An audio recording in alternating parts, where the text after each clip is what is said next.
June 18th, 2022, 0440 in the morning, West Philippine Sea.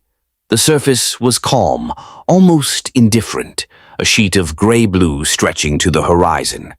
But 10 nautical miles below that quiet surface lay one of the most violent geological scars on Earth. A trench so deep that sunlight has never touched its floor, a pressure zone so extreme it can crush steel like paper.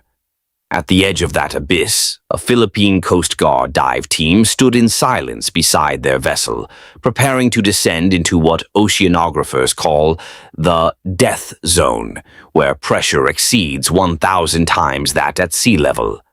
What happened in the next 6 hours would redefine what survival means underwater. The trench they were approaching was not a tourist site, not a controlled research descent, and not a publicity mission.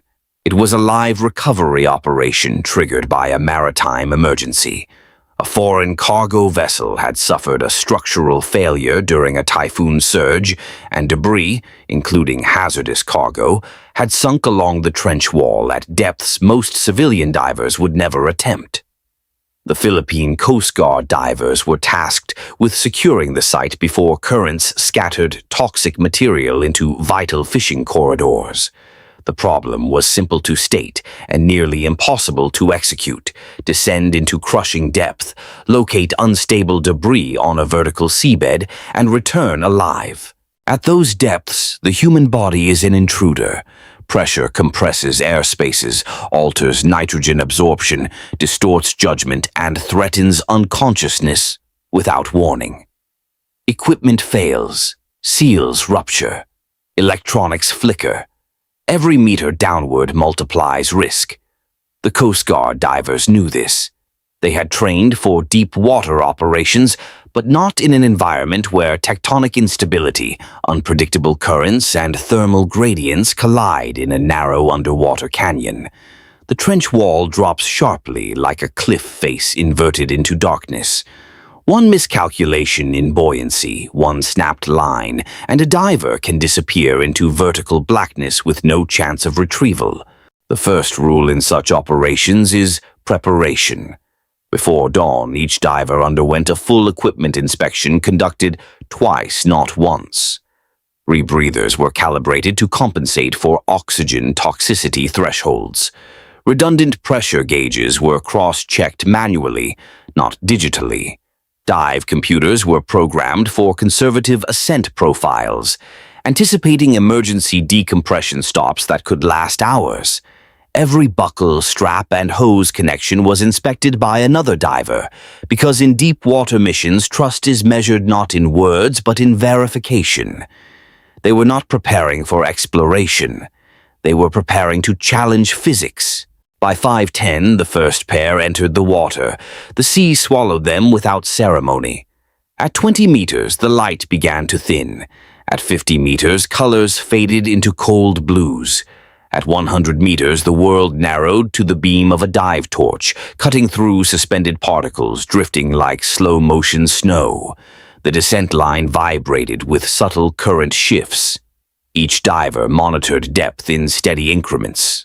Breathing became mechanical, controlled. There is no room for excitement in a death zone dive. The only acceptable rhythm is calm calculation. At 150 meters, pressure pressed against chest cavities like invisible weightlifting plates.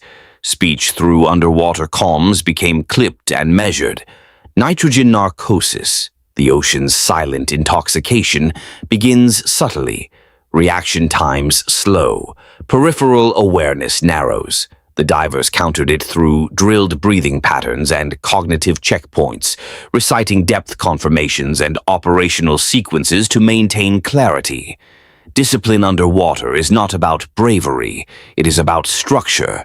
Without it, panic blooms faster than oxygen depletion. The trench wall emerged slowly from darkness, a jagged slope coated in silt and fractured rock.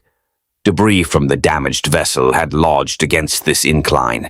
Crates were wedged at unstable angles. Twisted metal fragments hung precariously, threatening to slide downward if disturbed. The divers could not afford sudden movement. The seabed here behaves like loose sand on a mountain face. A single dislodged object can trigger a cascading slide into deeper sections beyond human reach.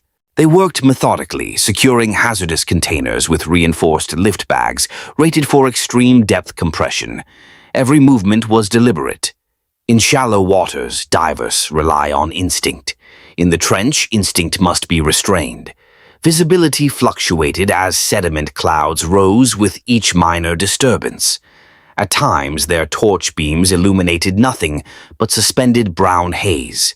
In those moments, orientation depends on training, not sight. Then the current shifted. Trench currents do not behave like surface tides. They snake unpredictably along geological contours. A lateral surge pushed one diver slightly off the slope. His safety tether tightened instantly. The other diver anchored himself to a stable rock formation and applied counterforce. For 3 seconds, the situation balanced on physics alone. Gravity pulling downward, current dragging sideways, tether tension holding firm. 3 seconds can stretch into eternity underwater. Control was restored. The diver regained stable footing against the incline. They resumed work, but now with elevated awareness. In deep water missions, danger rarely announces itself loudly.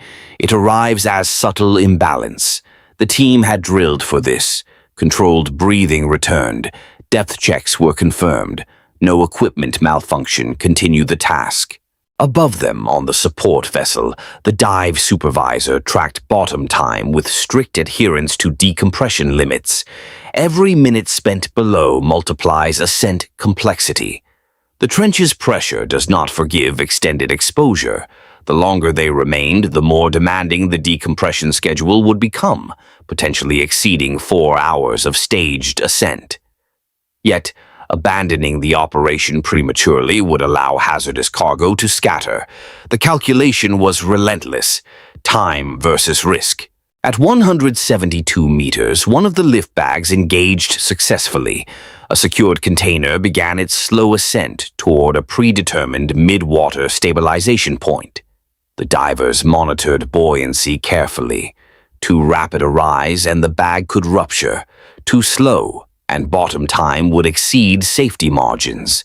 Precision underwater is mathematical, not emotional. The trench seemed alive in those moments. Fine particles drifted downward from above, disturbed by ascending equipment. The vertical drop beneath them disappeared into black emptiness. Unlike horizontal seabeds, trench walls provide no comforting horizon line. Orientation depends on instrumentation and muscle memory. The mind must ignore the abyss directly below. A sudden metallic groan echoed faintly through water. Debris shifting under redistributed weight. Both divers froze. Movement stopped entirely. They assessed visually before proceeding. A crate had slid several inches but remained stable. They adjusted anchor points, redistributing lift force to prevent further displacement. In deep operations, reacting too quickly can be fatal. Stillness is often the safest response. Communication remained steady. Each action was verbalized through underwater comms to prevent silent errors. Line secure. Pressure stable. Proceed. These phrases were not casual. They were lifelines. At depth, isolation is psychological as much as physical. Verbal confirmation sustains clarity. As the final hazardous container was secured, bottom time reached the upper threshold. The supervisor signaled ascent protocol. The divers began controlled vertical movement along the line. Ascending from extreme depth is more dangerous than descending. Dissolved gases expand. A rushed ascent can trigger decompression sickness within minutes. At 120 meters, the first decompression stop began. They remained suspended in blue-black water, motionless except for slight fin adjustments. Minutes feel longer during decompression. The body must gradually reacclimate to decreasing pressure. Impatience is the enemy. The water temperature shifted subtly as they rose. Thermal layers in deep trenches can fluctuate sharply. Muscles stiffen in colder bands. Maintaining circulation requires subtle movement without disrupting buoyancy control. The discipline to hover without drifting defines professional divers. At 90 meters, a minor equipment alert flickered on one diver's secondary gauge. Oxygen mixture reading slightly outside nominal range. He switched to backup supply without hesitation. Redundancy exists for this reason. There was no panic, only execution of contingency protocol. Problems underwater are solved, not dramatized. The ascent continued in staged intervals. At each depth stop, physiological checks were performed: clarity of thought, hand responsiveness, controlled respiration. Deep dives challenged not only lungs but cognition. The trench attempts to cloud judgment even on the way up. At 60 meters, sunlight faintly reappeared as a distant shimmer. It felt almost unreal after prolonged darkness, but decompression discipline remained absolute. Emotional relief cannot override protocol. Many divers have survived depth only to fail during ascent.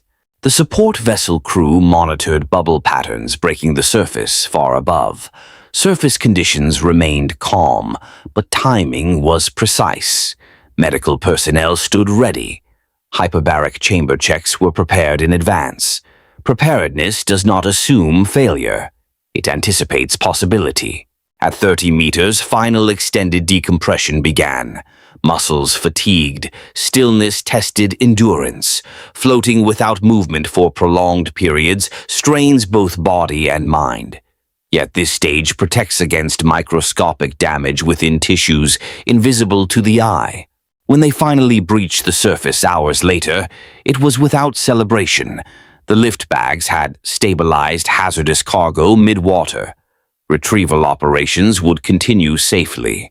The divers were pulled aboard methodically, equipment removed in sequence. Vital signs checked immediately. No one shouted victory. Deep water operations measure success differently. Survival itself is confirmation. Each diver reported clarity of thought, stable breathing, and no decompression symptoms. Medical scans later confirmed no internal complications. The trench had tested them and failed to claim them. In the debriefing room, charts were reviewed, depth curves analyzed, minor current anomalies logged for future missions. Every operation becomes instruction for the next. The Philippine Coast Guard does not romanticize danger. They document it. What made this mission exceptional was not spectacle, but precision. Many nations possess deep-sea capabilities. Fewer combine them with disciplined crisis response in unstable trench environments. These divers train repeatedly in Philippine waters, shaped by tectonic volatility. Familiarity with geological unpredictability becomes an advantage. The death zone is not named for drama. It reflects the reality that at certain depths, the margin for human error approaches zero. Equipment redundancy, mental conditioning, and trust within the team are the only buffers against catastrophe. Remove any one of those elements, and survival odds collapse. This operation will not trend globally. There were no dramatic explosions, no viral footage. But fishermen returned to safe waters. Marine ecosystems avoided contamination. A trench known for crushing pressure yielded to disciplined human resolve. In the stillness before dawn the following day, the sea appeared unchanged. Yet beneath it lay secured cargo and proof that training, structure, and composure can withstand even the ocean's most unforgiving environments. The Philippine Coast Guard divers did not conquer the trench. They respected it, navigated it, and returned. And in places where pressure erases arrogance, survival itself is the quiet mark of mastery.